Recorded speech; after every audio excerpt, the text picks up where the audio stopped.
DC's Deceased is one of the most heart-wrenching, gut-punching horror comics I have read in a long time, and I'm giving you 6 unforgettable moments that happened in this story.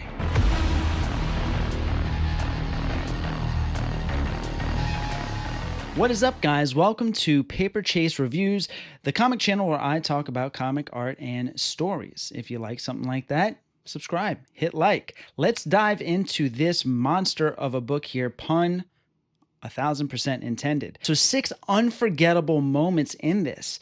These are insane. They're wild. They get crazier as we're going to go down the list because so does this story. If I had to describe this story, it's a time bomb with multiple wicks going to the center, and they're all lit at once. And that time bomb is Superman. Tom Taylor, amazing job. Okay, amazing job. The art, multiple artists here. I'll list them on the screen. This thing unfolds so quickly. And once it starts, which is the first page, it does not stop. Characters that you know and love are put in the most uncomfortable, hate to use the term again, but heart-wrenching situations that you would ever or never want to see them in. It's pretty astounding. First, let me say this is a bit on the nose. You know, the entire thing is an allegory for, social media, turning people into zombies. Many zombie movies have an allegory behind them. Metaphor for real life situations. Dawn of the Dead is about consumerism. All of the zombies going towards the mall, right? So this one right here is about social media, and not only the social media, turning people into zombies, but the fact that social media can also bring out the worst in some people, I think, is another kind of subtext that's going on here.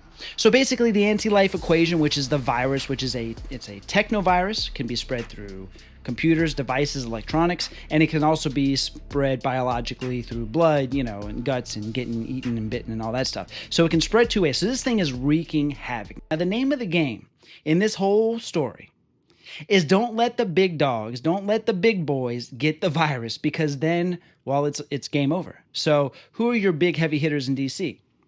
Superman, The Flash, Captain Atom, Aquaman. These people that if they become a zombie, combined with their power set, it's game over.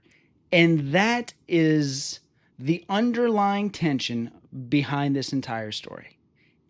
And it's brilliant. It's beautiful. And we'll emphasize more on it as we go. And now for 6 unforgettable moments from DC's Deceased. Moment number 1, very first page, the opening. Tom Taylor grabs you by the balls with Superman breaking the jaw of a god. Punches Darkseid in the face. There they are, the Justice League, standing victorious over Darkseid with the whole, get out of here, we don't take kindly to your kind around here, don't come back, and he ventures off. But I really love this. That was a super strong opening, and I love the image of everybody pretty much there, kind of just in the middle of the story. And all this is said by a narration. In the narration, you get the sense that this person is one of the remaining survivors of this giant apocalypse that's about to happen. And who is the person talking at the end of the story here? Great opening. Unforgettable moment number 2 in DC's Deceased. Batman wears Mr. Freeze's costume. This image, and not only the image, but the thought process, right? Because of course Bruce Wayne would be smart enough to think of this, is one of the coolest things, pun intended, in this story. But eventually Batman, who honestly is not a heavy hitter when it comes to his power set amongst a bunch of giant super zombies, right? In a beautiful way, he's brought down by Tim Drake, Dick Grayson, and Barbara Gordon Batwoman, or Batgirl rather. Kudos to Tom Taylor for the irony of these people that he created. Bruce Wayne had a play in the creating of all of these 3 characters: Barbara Gordon, Dick Grayson, and Tim Drake. He trained them. He gave them, the means to become who they are, and they are what turns him and does him in. So Batman gets bitten. He starts to turn into a zombie. So what does the smart guy do? He goes and gets one of Mr. Freeze's outfits and puts it on. And the look of Batman in Mr. Freeze's helmet with the little plume of smoke, or breath rather, coming from his mouth with the wide eyes. This image, cool as shit. Again, pun intended. So very cool. And he does this to slow down his metabolism. So the virus, doesn't work as fast, which makes perfect sense. But before he does this, he tells everybody, the importance of how fast this thing is going to spread and to, again, protect the heavy hitters from the virus, because once they get it, it's all over. Unforgettable moment number 3 from DCEASED is Captain Atom goes nuclear. He is turned into a nuclear bomb. The great thing, or the crazy thing about this virus, and kudos to Tom Taylor for doing this, is it is at both ends of the spectrum when it comes to warfare. It is extremely primitive in how it affects everybody biologically through the spread of blood, biting, guts, and stuff like a typical zombie virus would infect. And then it spreads methodically through technology. And it's an equation. It's an algorithm. It thinks ahead. And so when you combine a virus that is techno-organic virus like that, that is insane. That is wild. And that's where this thing gets very, very dangerous. So Ray Palmer turned Captain Atom, literally brings him to Washington, D.C., and obliterates everything. That just shows you the level of things are unfolding here. And again, it does not stop in this book. This is one of many things that are happening at the same time. Unforgettable moment number 4 in DCEASED, and this is my favorite. This is my favorite moment in the entire book. This is wild. Superman meets the Flash. Literally meets the Flash. So what did we talk about earlier? We were like, hey, some of the big dogs, if they get this, things are going to go south very, very quick. So obviously Superman is, the big one. And then next to him is Barry Allen's The Flash.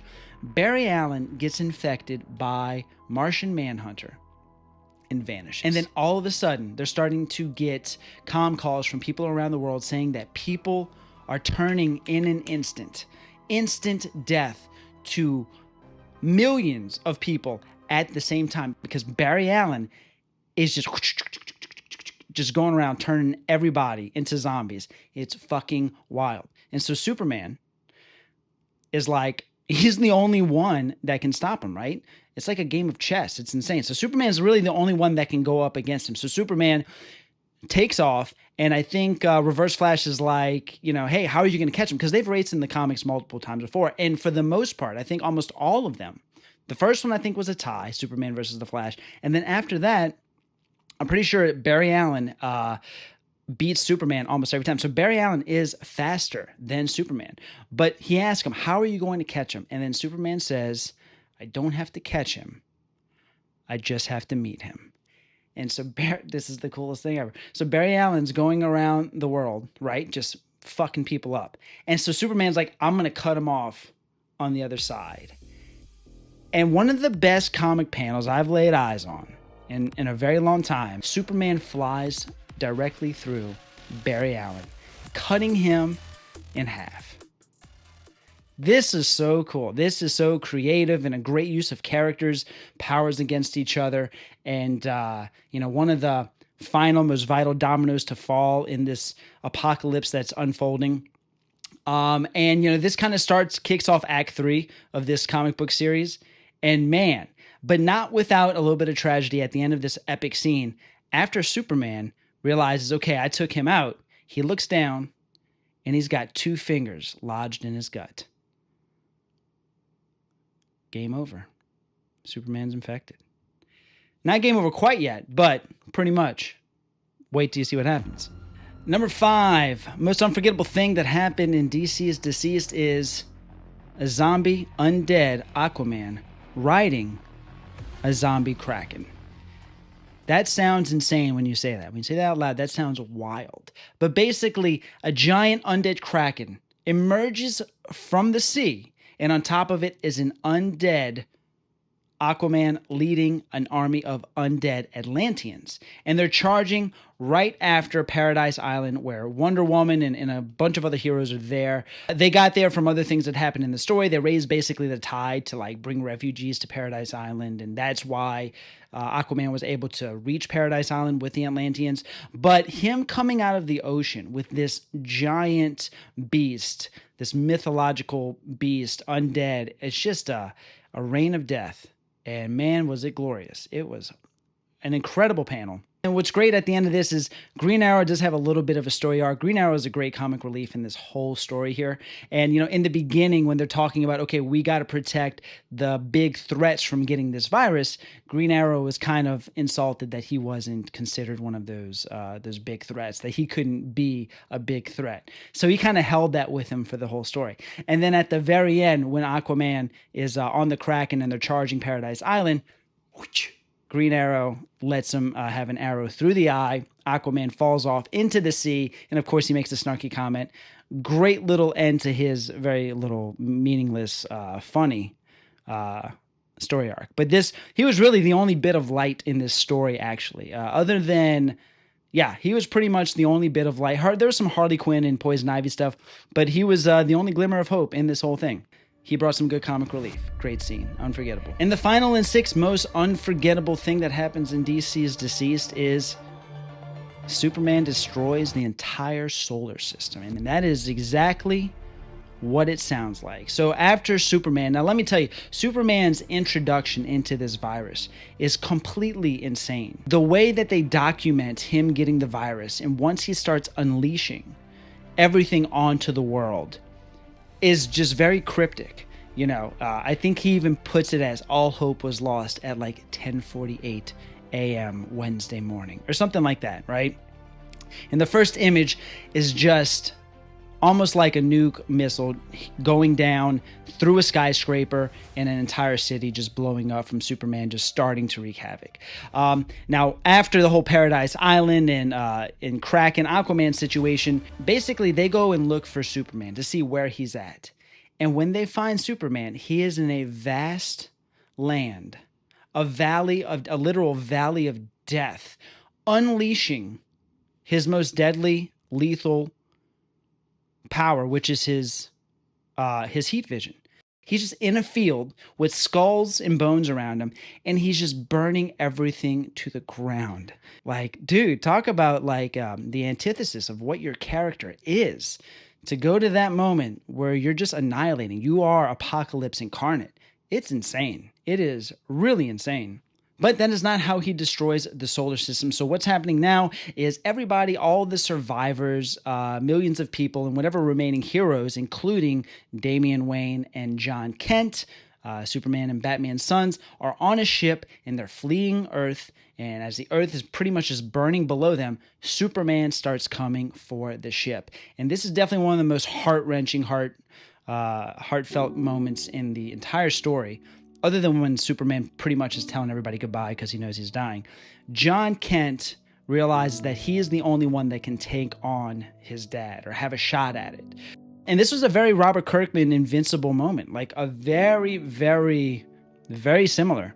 And Superman also gave John Kent some amazing words of advice that would foreshadow what John would have to do in the future. John Kent takes straight on his dad, Superman, and thinking that he's probably going to die in the process. And what happens is actually neither of them died. They both kind of cancel each other out in a sense, though John Kent gets pretty jacked up. But he did buy them enough time for the entire Green Lantern Corps to come in. And so the Green Lantern Corps comes in out of nowhere, and Superman, with the virus infected, makes a calculated decision. He knows that he cannot physically take on all of the entire Green Lantern Corps. So he flies directly into the sun, and he stays there. And he starts sucking all of the energy out of the sun. And basically the Green Lantern Corps is like, well, he's going to bleed that star out. He's going to suck it from all its energy, and this entire solar system eventually will die. So we need to get the F. And they all leave. And that, my friends, is the tragedy and 6 most unforgettable moments from DC's DCeased. What a story. I have never read, or at least nothing that I know off the top of my head of Tom Taylor that I've read in the past, but he is for sure on my radar now for artists and writers, to keep an eye out for. Tom Taylor, very, very well done. The art is amazing. The storytelling is amazing. It never lets you go for a second. Highly, highly recommended. DC's DCeased. So let me know if you guys read it, what you thought of the book in the comment section below. If you like reviews and comic art and storytelling, subscribe for more. And if you like the other side of comic books, the collecting side and all the other stuff, the value and all that crap, there's a channel for that too. So thank you guys so much. See you on the next page.